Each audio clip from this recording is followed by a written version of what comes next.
This is Mark 8:35. Whosoever will save his life shall lose it, but whosoever shall lose his life for my sake and the gospel, the same shall save it.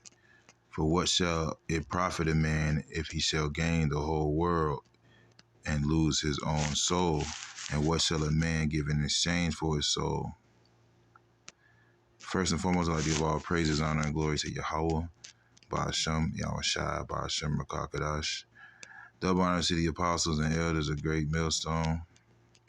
Salutation to you, Akim, pushing this word with truth, sincerity, with charity, presenting your bodies as a living sacrifice. We are ready to live. Salute you. So I just want to go into this lesson, right? And not sure exactly what I'm going to title it yet. Kind of a working title, but it's going into how our people that are, matter of fact, that have this world's goods, man.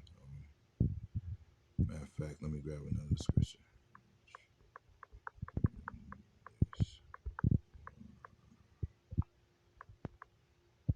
All right. Okay. Our people basically have, as the scripture says, you sold yourself for naught, but you shall be redeemed without money, man. You sold yourself for nothing, man. And what you're going to find out is that these, what you've done, the wickedness that you, the sins you committed to get these riches, they're going to find you out, man. And you're also going to find out that you basically signed a contract with the devil. And he's basically going to do you in, man, eventually. But this is 1 Timothy 6:17. Charge them that are rich in this world, that they be not high-minded, nor trust in uncertain riches, but in the living power who giveth us richly all things to enjoy. All right, and it's the scripture says, matter of fact, this is Proverbs 16:18. Pride goeth before destruction, and a haughty spirit before a fall. Better it is to be of an humble spirit with the lowly than to divide the spoil with the proud. All right. So, hey, man, and as scripture says, a mean estate is not to always be contemned, man. All right. It's, we have you know, what it says, godliness with contentment is great gain, man. So, hey, man, if you can be content in serving Yahweh B'Shem Yahushai, you are already rich, man. As scripture says, as having nothing yet possessing all things, man. All right. It says the rich sit in low place. Okay. All right. But if you have the riches of this world, hey, don't be high minded. Uh, um, um, Matter of fact, let me go ahead and get it. All right. Yeah. Well, I pretty much read that already, but it says it talks about trusting in uncertain riches, man. All right. Matter of fact, there's another scripture I want to get. I'm gonna read this one first.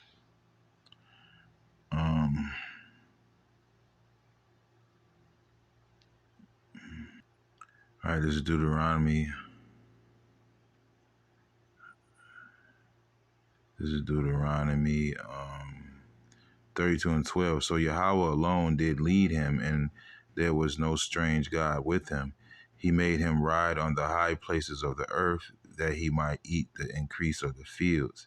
And he made him to suck honey out of the rock and oil out of the flinty rock, right? Basically, we were put in the high position, man. The highest position was the rule of King Solomon. All right. I think that's about high as we got, But it says butter of kine and milk of sheep with fat of lambs and rams of the breed of Bashan and goats with the fat of kidneys of wheat and the blood of the grape.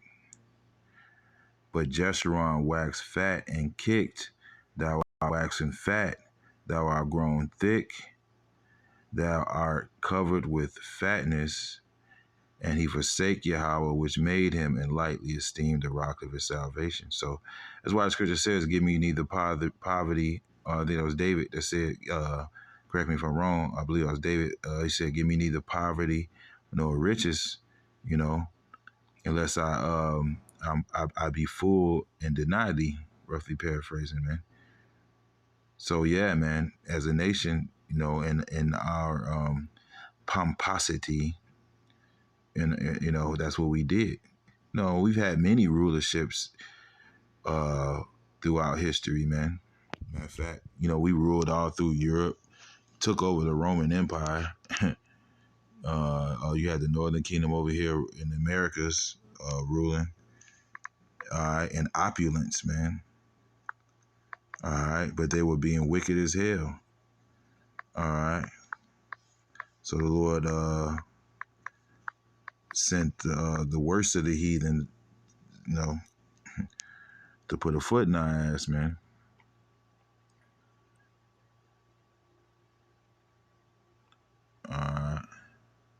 This is Amos 6 and 8. Yahweh power have sworn by itself, saith Yahweh, the power of hosts. I abhor the excellency of Jacob and hate his palaces. Therefore will I deliver up the city with all that is therein. So Jake has a history of you know, being given a lot of things and then denying the Lord behind it, man. You know, I'm thinking about Dave Chappelle. He said, "You should have never gave you niggas money. Should have never gave you niggas money." Right? You know, because Jake denied the Lord. And the funny thing about it is, you know, these riches that you're getting, they're really a yoke around your neck, man. And, you know, it's really a trap, man. Okay. In fact,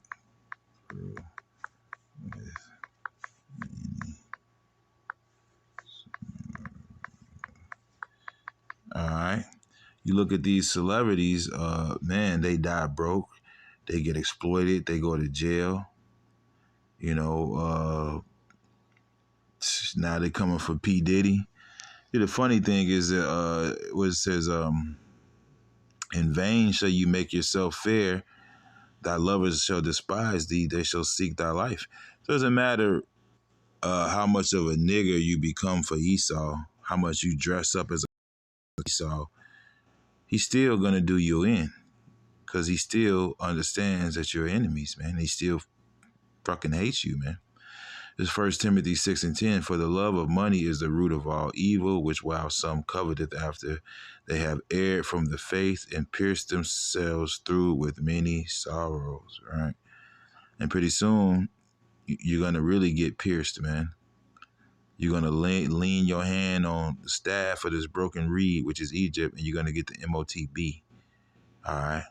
But these people have pierced themselves through with many sorrows, man. Because his money is an idol, and you people are worthy to have such things to trust in. You're not going to be able to trust in Yahweh Bashem Yahushua in these last days, as the scripture says, riches profit not in the day of wrath. All right. So what you're going to do when Yahweh Bashem Yahushua comes for you, your money's not going to save you. All right. And like I said, your money is a trap, man. Esau uses it to trap you, man. Matter of fact, let me get another scripture on that. This is Proverbs 23 and 1. When thou sittest to eat with a ruler, consider diligently what is before thee. Right. And you got to see, another thing is our people don't understand the mystery of iniquity. They don't understand that Esau Edom is the devil. All right. Well, I would say in the past they didn't, but now it's mainstream. Everybody knows about the Illuminati. Everybody knows about the casting couch and these rituals. It's all coming out now. All right. So our people that are still, making these deals with the devil, they know that they're making deals with the devil. And truth be told, our people have always known. Now, let me correct myself. Our people have always known, because Esau lets you know, okay, when we're going to sit down, I want your soul, nigga. And here goes the pen. I'm going to stab you with it. And we're going to write this down in blood. That's been known. That part's been known. Even if they didn't know Esau, Edom was the devil, so to speak, or that he was Esau, anything like that, they've always understood that sit down with Satan, that's exactly what it is, because Satan lets you know that that's what that is, man. All right. And put a knife to thy throat if thou be a man given to appetite. And that's our people, man. Especially once they get a taste of this lifestyle, they can't let it go. And then they become proud and they believe that they can't be touched. Then you have Esau putting them through these humiliation rituals or getting them locked up, just doing anything, cancel culture, taking their money from them, This is the things that happen, or they're sacrificing people that they love, you know. This is the things that happen to these people that have been given over to that, all right? Be not desirous of his dainties, for they are deceitful meats, right? As Scripture says, envy not the oppressor, nor choose none of his ways, all right? It says, don't desire his dainties, because they're deceitful meat, all right? Don't desire to eat with him, because you're getting poisoned, all right? Labor not to be rich. Labor not to be rich. Cease from thine own wisdom. Right. Labor not to be rich, man. Cease from your own wisdom, man. Okay. See, we just need just enough, man, to get to where we're trying to go. We're not here to stay. All right. Wilt thou set thine eyes upon that which is not, for riches certainly make themselves wings. They fly away as an eagle towards the heaven. Eat not the bread of him that have an evil eye, neither desire thou his dainty meats. For as he thinketh in his heart, so is he. Eat and drink, saith he to thee, but his heart is not with thee. And that's one thing, I even learned about these Amalekites, man. I knew a Edomite, man, that was basically around these Amalekites. He considered himself to be an Amalekite, but I believe he was probably teaming or some other. But he believed himself to be an Amalekite, and he would always try to invite me to dinner and shit like that. That's what Esau Edom does. He likes to sit you down at dinner and get you to sign your soul away, man. All right. The morsel which thou hast eaten shall thou vomit up and lose thy sweet words. Right? You're gonna